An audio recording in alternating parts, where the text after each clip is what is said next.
अभी से सोचना शुरू कर दो। कोई 10 साल से ज्ञान में, कोई 5 साल से, कोई 2 साल से होंगे। मैंने अपना ये समय कैसे बिताया है। बहुत दिनों से इंतजार थी भगवान के आने की, उसे मिलने की तड़फन थी, सबके मन में थी वो, क्योंकि हम सब ने बहुत भक्ति की थी और हम उससे मिलना चाहते थे। अब वो सब पूरी हो गई।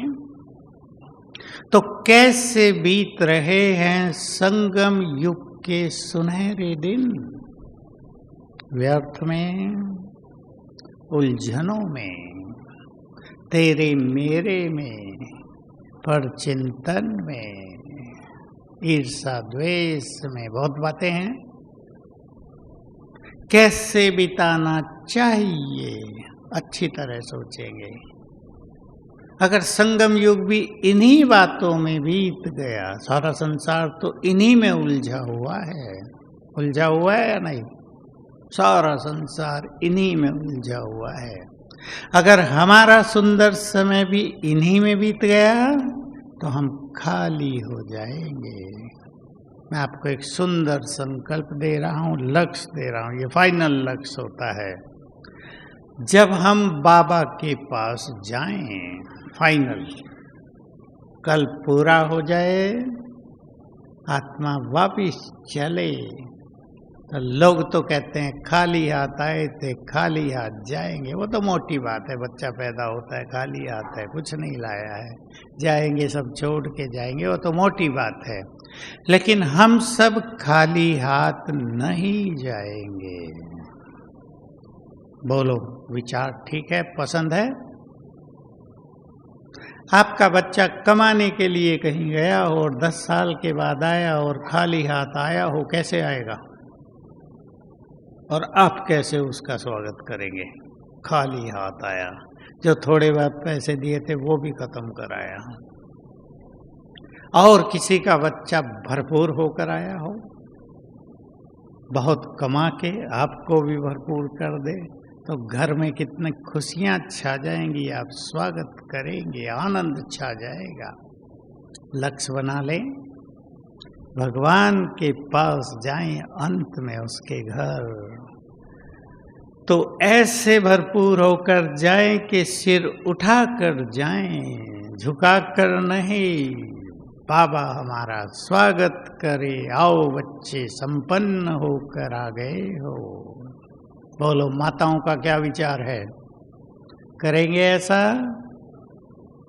या उलझे रहेंगे बच्चों में, पोतरों में, समस्याओं में, तेरी मेरी में? सोच लो, भट्टी आत्मचिंतन का अवसर देती है। मुझे एक बात याद आ गई, बहुतों के लिए है वो। सरल शब्दों में आप याद रखेंगे, मुक्त करो और मुक्त हो जाओ। मुक्त करो, बोलो, मुक्त करो। फिर से बोलो, माताओं ने सुना नहीं। मुक्त करो और कहानी सुना देता हूँ, सच्ची कहानी रहती है मेरे पास। महाराष्ट्र की 2 माताओं की कहानी है।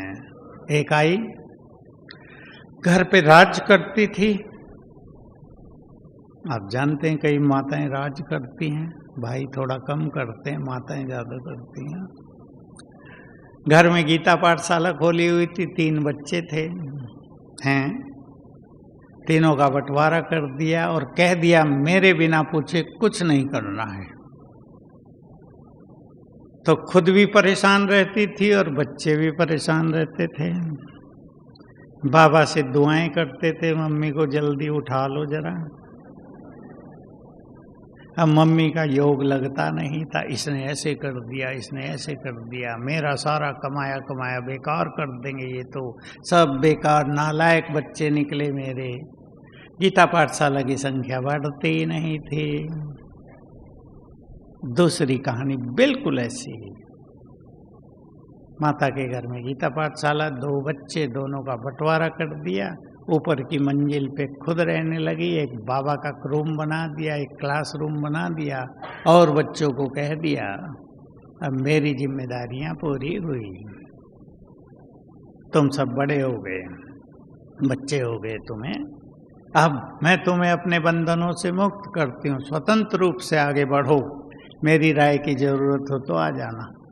बच्चे खुश, माँ के लिए बहुत प्यार सम्मान, हमारी माँ जीती रहे। गीता पाठशाला की संख्या बढ़ते बढ़ते बहुत हो गई। बताओ कौन सी माता बनेंगी माताएं, पहली या दूसरी? वाह वाह, बड़े नशे से बोला। फिर बोलो कौन सी बनेंगी? दूसरी। सोच लो सभी। हमें मुक्त कर देना है तो मुक्त हो जाएंगे। मुझे याद आ गई एक सुंदर सी बात, इसमें पूना में एक माता ने गीता पाठशाला खोली, मुझे बुलाया, 50 स्टूडेंट थे, होगी 10 साल पहले की बात। मैंने कहा थोड़ा हॉल बड़ा बना लो। मैं बहनों कहा करता हूँ जितना बड़ा बनाओगे उतना ही भर जाएगा। कई लोग इसे मानते हैं, कई नहीं मानते। उसने 200 का हॉल बना दिया, 200 भर गए। फिर मुझे बुलाया, मैंने कहा थोड़ा और बड़ी जगह लेके बना लो कहीं कुछ अच्छा सा। अब देखो उसका भाग्य है, जब मैं गया था 3 साल पहले उसके पास, तो उसके स्टूडेंट थे 500। गीता पाठशाला माता चलाती है, कोरोना में पति भी चला गया। म्युनिसिपल बोर्ड ने बिल्कुल घर के सामने, बीच में 10 फुट की रोड, उसके सामने 1 बीघा जमीन दे दी, बनाओ अपना आश्रम। माता जी ने 1000 का हॉल बना लिया। स्थिति का खेल है ना, बिना स्थिति के सेवाएं नहीं बढ़ती। तो सभी याद रखेंगे और चिंतन करेंगे, हमने कहां कहां दूसरों को बांधा हुआ है। अपने को बांधा हुआ है, दूसरों को क्या बांधेंगे? मनुष्य अपने को बांध लेता है। तो अपने चिंतन को सभी महान बनाएंगे। इस भट्टी में बहुत बड़ी आपको प्राप्ति होगी, अनुभूति होगी। बहुत अच्छी तरह विचार कर लेना, हमें अपने चिंतन को महान बनाकर जाना है। जैसे आज आए हैं वैसे 3 दिन के बाद नहीं जाएंगे। बोलो क्या विचार है? भाइयों से पूछता हूँ, ठीक है? विचार पसंद है? घर जाओ आप तो आपके परिवार आप में महान परिवर्तन देखें। छोटा मोटा नहीं, महान परिवर्तन का अर्थ है, जो आपको यहाँ करना है, अपनी किसी विशेष कमजोरी का त्याग करके ही जाना है। स्व परिवर्तन इसे कहते हैं। जब हम स्व परिवर्तन की बात कहते हैं तो सभी बोलते हैं कि हमें अपने को बदलना है। ये तो जागृति बाबा के बच्चों में आ ही जाती है। लेकिन इम्पोर्टेंट बात यह है कि मुझे अपने में क्या बदलना है। बदलना तो है, पर क्या? पहले मैं भाइयों से बात करता हूं। अपने क्रोध को और व्यवहार को बदल के जाना है। छोटी सी एक सत्य कहानी 3 दिन पहले की, आपसे पहले जो भट्टी थी उसकी। एक माता आई, बेचारी बार बार मुझे याद कर रही। मैं ऊपर से आया, बात करनी है, युगल दोनों आ गए, उसको भेज दिया, अलग से बात करूंगी। कहा मेरा जो पति है ना, ज्ञान में बहुत अच्छा, रोज सवेरे 3 बजे उठता है, मुरली आज तक कभी मिस नहीं की, लेकिन मेरे बच्चे और बहुओं के सामने मेरी ऐसी खाल उतारता है, बस आगे मुझे कहने की जरूरत नहीं। बहुत अपमानित करता है, बच्चे भी देखते रह जाते हैं और मैं तो सन्न हो जाती हूँ, मेरी खुशी चली जाती है। लेकिन अमृत वेला पक्का, मुरली बहुत पक्की। अब दो बहुत बड़ी क्वालिटी जो बहुत ब्राह्मणों में नहीं होती, लेकिन उस आत्मा को ये रियलाइजेशन नहीं है कि वो कुछ गलती कर रहा है, और इससे उसका सूक्ष्म पाप बनता जा रहा है। बनेगा या नहीं? इसलिए योग करते, मुरली सुनते भी बोल बदल नहीं रहे हैं। सभी भाई बहनों को मैं कहूँगा इस भट्टी में अपने बोल के तरीके को परिवर्तित करके जाना है। अच्छी बात अगर अच्छे ढंग से अच्छे शब्दों में कही जाए तो उसका अच्छा प्रभाव होता है। अच्छी बात कड़वेपन से, अभिमान से, दूसरों का अपमान करते हुए कही जाए तो अच्छी से अच्छी बात भी बेकार लगती है। बोलो कौन कौन इस बात से सहमत हैं कि हमें अपने बोल के तरीके को बदलना है? बदलना है। मैं ये नहीं कहूँगा नहीं बदलेगा, हम नहीं बदलेंगे तो कौन बदलेगा। बाबा कहते थे तुम्हें ही संपूर्ण बनना है, मैं कहीं और से बच्चे थोड़ा ही लाऊंगा जो संपूर्ण बनेंगे। तुम ही हो वो मेरे बच्चे जिन्हें संपूर्ण बनना है, महान बनना है।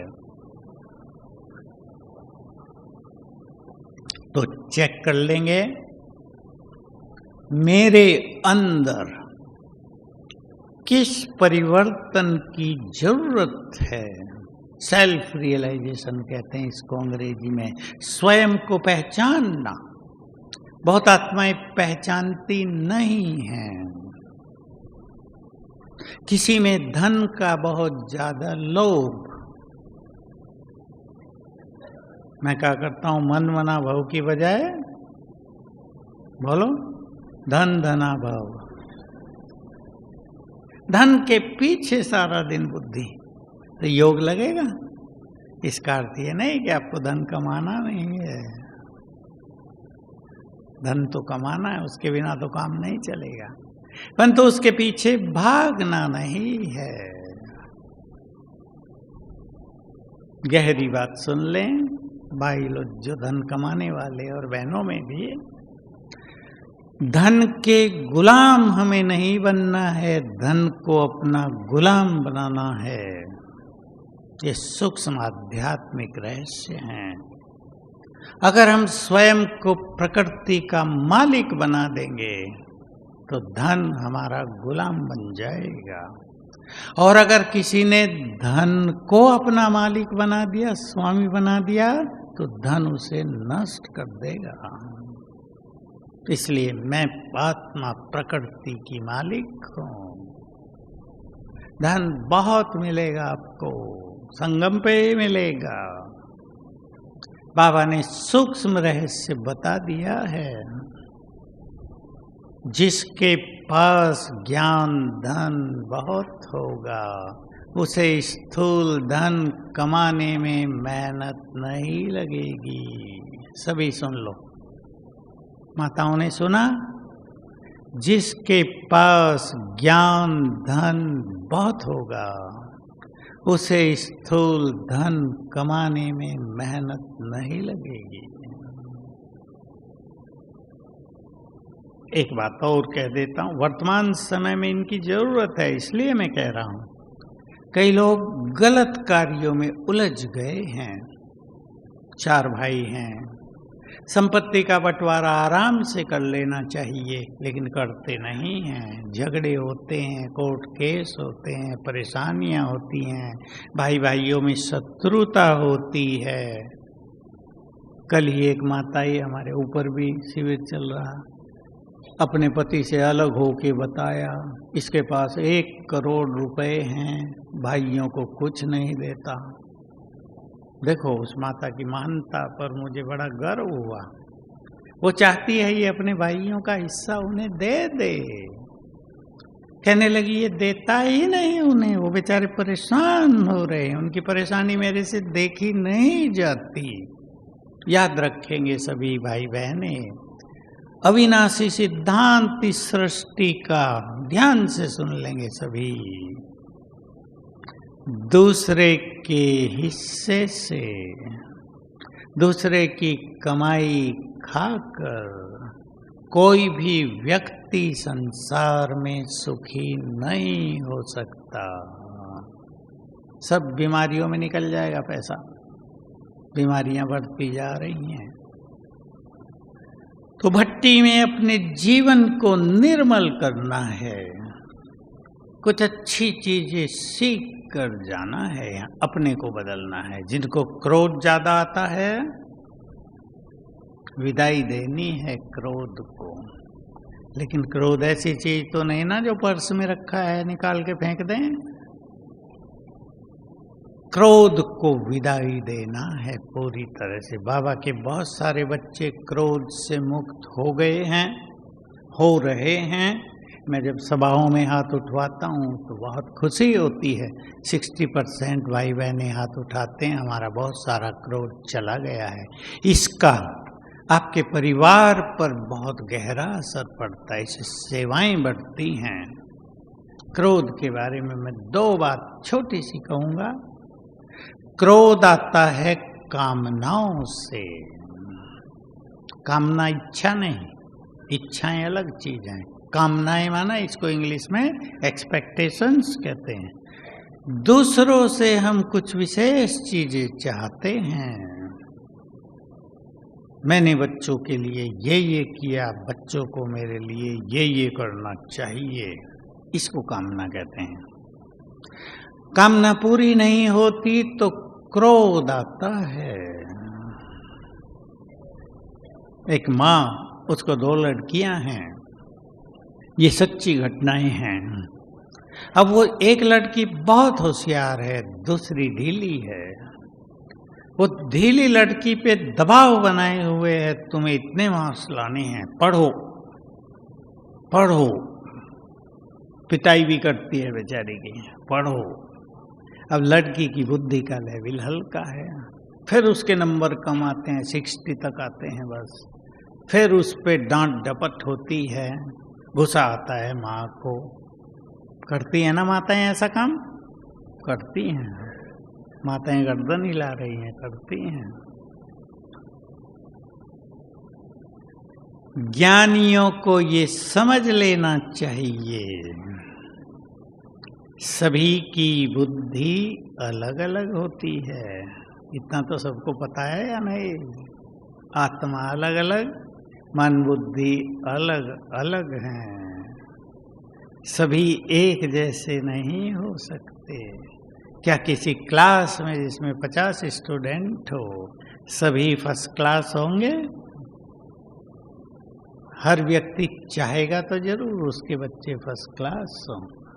देखो, मैं एक सिंपल नियम आपको बता दूं। मैंने जब से ये सीखा तो साक्षी भाव आ गया। चाहे पुरुषार्थ की गति हो, चाहे लौकिक पढ़ाई की बात हो, अगर 50 स्टूडेंट हैं, 2 तो होंगे टॉप क्लास, जिनके बहुत ज्यादा नंबर आएंगे, सबसे ज्यादा। 5-7 होंगे फर्स्ट क्लास, 20 होंगे सेकंड क्लास, 15-20 होंगे थर्ड क्लास, और कुछ कैसे होंगे 5-7? एक और क्लास होती है ना, फेलियोर क्लास। होंगे या नहीं? हमेशा यही क्रम चलेगा। पुरुषार्थियों में भी अगर कहीं 100 भाई बहनें हैं क्लास में, तो 5 होंगे बहुत अच्छे पुरुषार्थी, अगले 10-15 होंगे अच्छे पुरुषार्थी, 25-30 होंगे मीडियम पुरुषार्थी, 25-30 होंगे हल्के पुरुषार्थी, और रहे हुए कैसे होंगे? कभी कभी आने वाले। ये क्रम चलेगा ही, इसको स्वीकार करना ही होगा। इसलिए सारी सृष्टि में, आज या कल भी मुरली में आया, करोड़ों आत्माओं में से कितने चुनता है बाबा? पहले 8 और फिर 108। आज ही था शायद, बाबा ने कह दिया 16,108 की माला थोड़ा ही होती है, माला तो 108 की होती है। तो भगवान के अनेक बच्चों में भी यही क्रम चलता है। 8 टॉप मोस्ट संसार की सबसे महान आत्माएं जो अंत में, इस सृष्टि के अंत में, इस सृष्टि के साकार भगवान के रूप में प्रख्यात हो जाएंगे। 100 वाक्य इस संसार की महानतम आत्माएं जिनकी प्योरिटी संसार को प्रकाश देगी, जिनका योग संसार को बल देगा, जिनकी उपस्थिति अनेक आत्माओं की सुरक्षा का आधार बन जाएगी। इसलिए ये जो 108 रत्न हैं, ये भारत में, मैं भारत की बात कर रहा हूँ, संसार की नहीं, ये भारत के अलग अलग स्थानों पर होंगे। वहाँ उनकी उपस्थिति अनेकों के लिए सहारा बन जाएगी। तो सभी इस भट्टी में बहुत अच्छा चिंतन करेंगे, हो सके तो बहुत कम बोलेंगे, क्योंकि कम बोलेंगे तो चिंतन अच्छा होगा। बहुत सारी क्लासेज आपको मिलेंगी, बहुत बातें आपको सुनने को मिलेंगी। कई लोग कंफ्यूज हो जाते हैं, उसने ये कह दिया, उसने ये कहा, उसने ये कहा, क्या करें? खुद एक 5 पॉइंट का प्लान सभी क्लासेज से निकाल लेना, सार रूप में 5 पॉइंट, और एक ऐसी प्लानिंग करना जिसके साथ पूरा जीवन चले। इस पे विचार करना। सभी गीत बजाएंगे भाई, ट्रैफिक कंट्रोल बजाएंगे, टाइम है, ये आ गया घड़ी। अच्छा, तो 5 पॉइंट प्लान बनाना सभी अपने परिवर्तन के लिए, कुछ सुंदर पुरुषार्थ के लिए। 2 चीजें परिवर्तन के लिए लेना, 3 बातें ऐसी ले लेना जिनको लेकर सदा जीवन में आगे बढ़ना है। सारी बातों को कोई कर नहीं सकता। जितना छोटा प्लान आप बनाएंगे, बहुत प्रैक्टिकल प्लान बनाएंगे, उतनी ही सफलता बहुत ज्यादा होगी। तो सभी क्लासेज से 5 बातें हर एक अपने अपने लिए चुन ले, सबकी समान नहीं हो सकती, तो बोल थोड़ा कम। जो अंतर्मुखी रहेंगे उनको बहुत ज्यादा फायदा होगा। मैंने एक बात आपको कही है, वो बहुत गहरी है। हर आत्मा के मन में बहुत जबरदस्त क्रिएटिव एनर्जी होती है, रचनात्मक शक्ति। एक एक संकल्प हमें शक्ति देता है, एनर्जी देता है, लेकिन वो काम तब करेगा जब हम अंतर्मुखी होंगे, व्यर्थ से अपने को मुक्त करेंगे। अगर व्यर्थ में कोई रहता है तो उसने अपने मन को मौका ही नहीं दिया कुछ अच्छा सोचने का। तो मन की क्रिएटिव एनर्जी दबकर नष्ट होती रहती है। तो बहुत सुंदर समय से हम गुजरते जा रहे हैं। संगम युग, चारों युगों में सर्वश्रेष्ठ समय, भगवान हमारी सम्मुख है।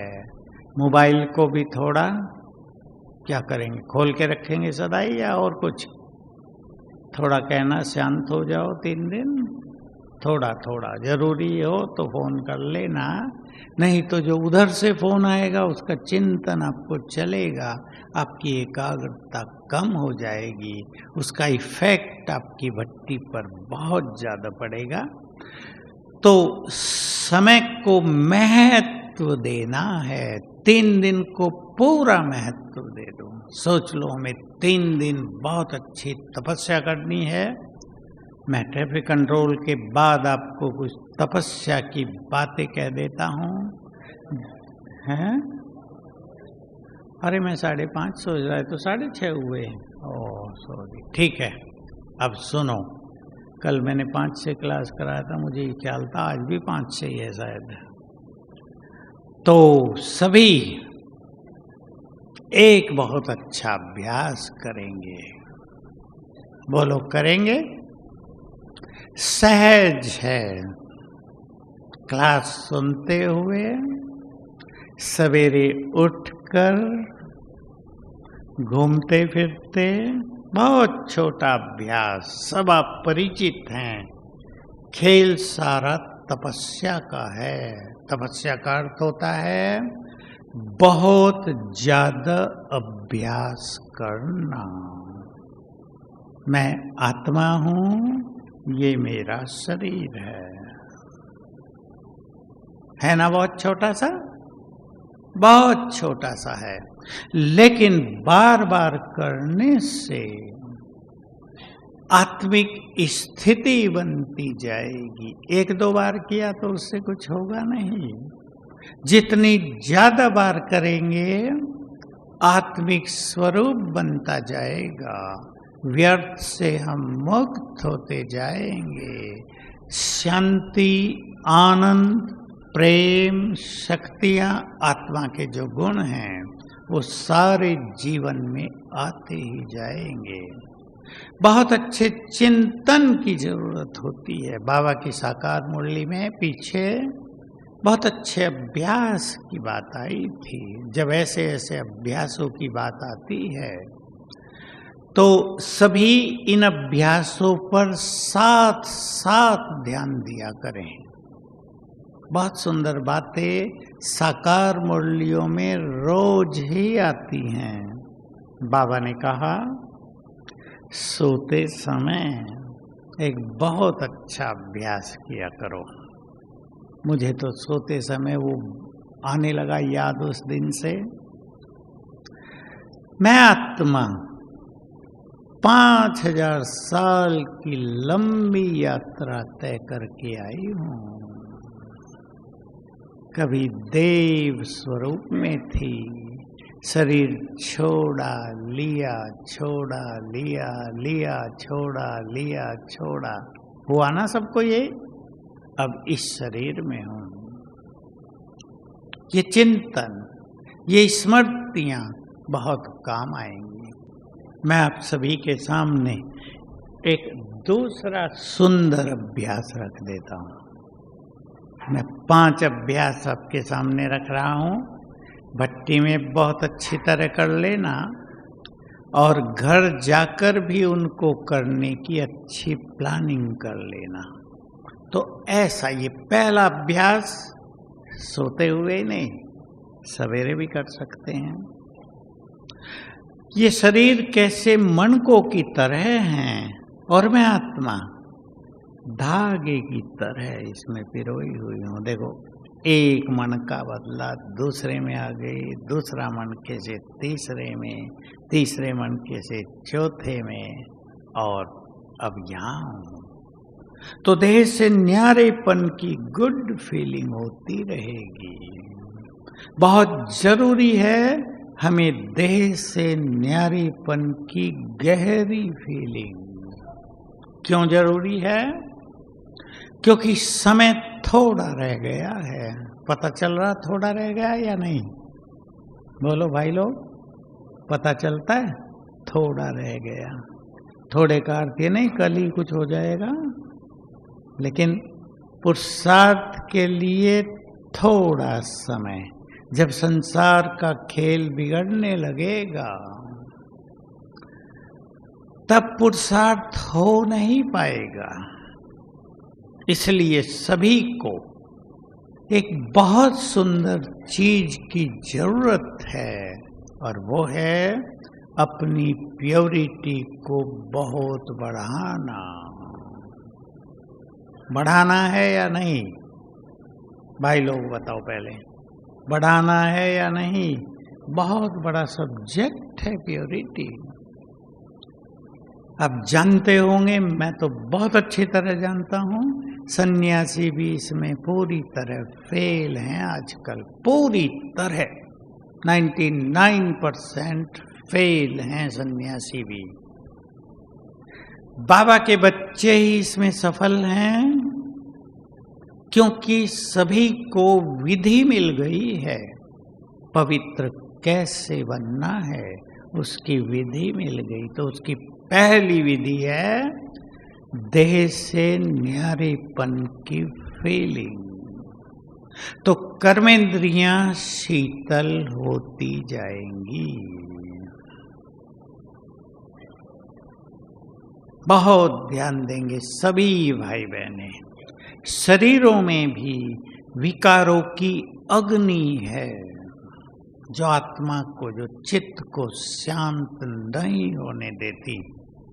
जैसे जैसे देह से न्यारापन हम प्रैक्टिस में लाएंगे, कर्मेंद्रियां कंट्रोल में आ जाएंगी, शीतल हो जाएंगी। बहुत बहुत जरूरी अभ्यास है। इसी में जो बहुत अच्छा योग करते हैं वो इस बात को बहुत सहज समझ लेंगे। आत्मा के स्वरूप को देखना है, विजुअलाइजेशन कहते हैं। बाबा ने, अव्यक्त बाबा ने कभी कहा था, जब तुम्हारी साधनाएं बहुत अच्छी हो जाएंगी तो मस्तक के बीच चमकती हुई लाइट दिखाई देने लगेगी। मन और बुद्धि के इस सूक्ष्म रहस्य को समझ लेंगे। जितना जितना अपने स्वरूप पर बुद्धि को स्थिर करेंगे, मन शांत होता जाएगा।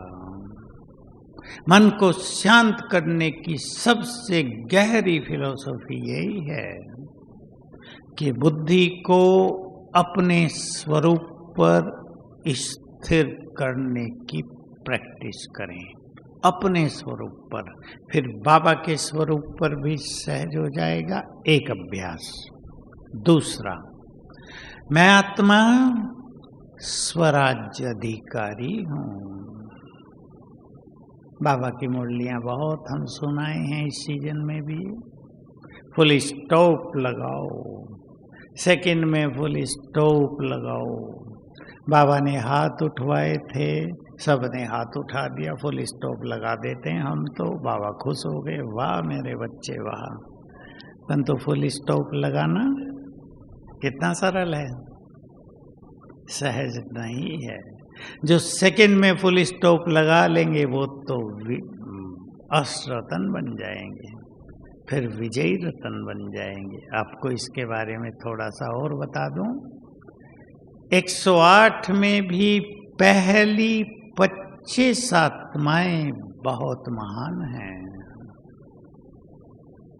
और एक और रहस्य बता दूं, कोई ये सोचे हम तो लेट आए हैं, 108 की माला तो पूरी हो गई होगी, 8 की तो हो गई लेकिन 108 की नहीं अभी। बाबा ने कहा अंत तक भी कुछ सीटें खाली रखी जाती हैं।